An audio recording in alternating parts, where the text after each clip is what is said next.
تو جناب اندیکھا پاکستان میں کروائیں گے آپ کو کوئٹہ کے ایک ایسے علاقے کی سیر جہاں کی پہاڑیوں میں مارشل آرٹس اور تیر اندازی کی ٹریننگ دی جا رہی ہے۔ امونجی اسکول میں نہ صرف طلبہ بلکہ عمر رسیدہ افراد بھی تیر اندازی اور دیگر آرٹ سیکھ رہے ہیں۔ مجیب اچکزئی رپورٹ کریں گے۔ کوئٹہ کی پہاڑیوں میں ایک ڈاکٹر چھپا ہے۔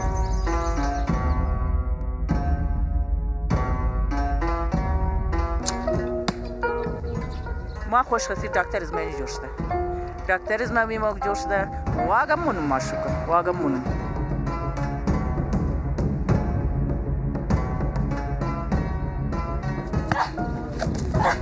مہردار کے دامن میں مارشل آرٹس کی ٹریننگ۔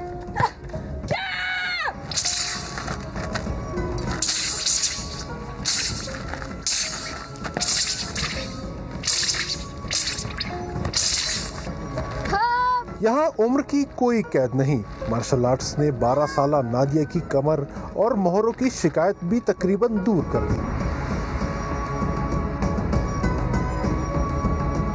پہلے تو میں بہت ڈرتی تھی نا کہ اگر میں مارشل آرٹس کھیلوں تو میرے ساتھ یا میں کچھ ہو جائے گا نا، تو اس کے بعد جب میں مارشل آرٹس کھیلی اور بہت ساری جگہ میں جا گئے اور اس کے بعد میں نے اس بیماری کو پورا وہ چھوڑ دیا، کچرے میں پھینک دیا۔ 3 سال پہلے شروع ہونے والا امونجی ہومز اب سکول کا درجہ حاصل کر چکا ہے۔ امونجی ہوم اینڈ سکول میں تربیت اور تعدیب یعنی کوچنگ اور ٹریننگ کے لیے یہ ایک پروگرام ہے۔ ابھی ہم کریئر کوچنگ بھی کرتے ہیں، تو ہم سارے نوجوانوں سے کالج سے پہلے پوچھتے ہیں یار آپ کا اندازہ ہے کہ آپ کہاں جا رہے ہو، آپ کا لائف ورک کیا ہے، آپ کا پرپز کیا ہے۔ کمزور ہڈیوں کی شکایت لیے 80 سالہ جمیلہ امونجی ہومز آئیں اور آج بہترین تیر انداز بن چکی ہیں۔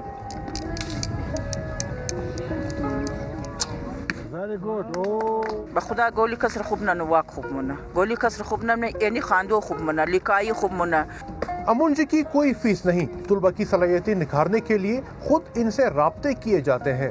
ایک ہی لمحے میں ایک ہی جگہ پر ممکن ہے آپ ایک ہی محفل میں ایک شخص کو دیکھ کر آپ مسکرا رہے ہیں، جیسے کہ وہ میگنیٹ جو ہے نا وہ ہل رہا ہوتا ہے، کس کے ساتھ میں نے ریپلس کرنا ہے اس کو۔ ہیرے کی خاصیت ہے، زمرود کی خاصیت ہے، آخر کی خاصیت ہے۔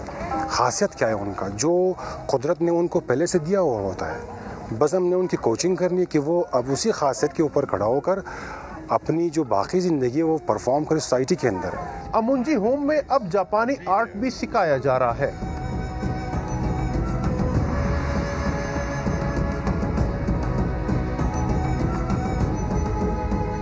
ذہنی سکون، بلڈ پریشر اور ہڈیوں کی کمزوری سے نجات چاہیے تو مارشل آرٹس ضرور سیکھیے، اور ہاں امونجی کے دروازے سب کے لیے کھلے ہیں۔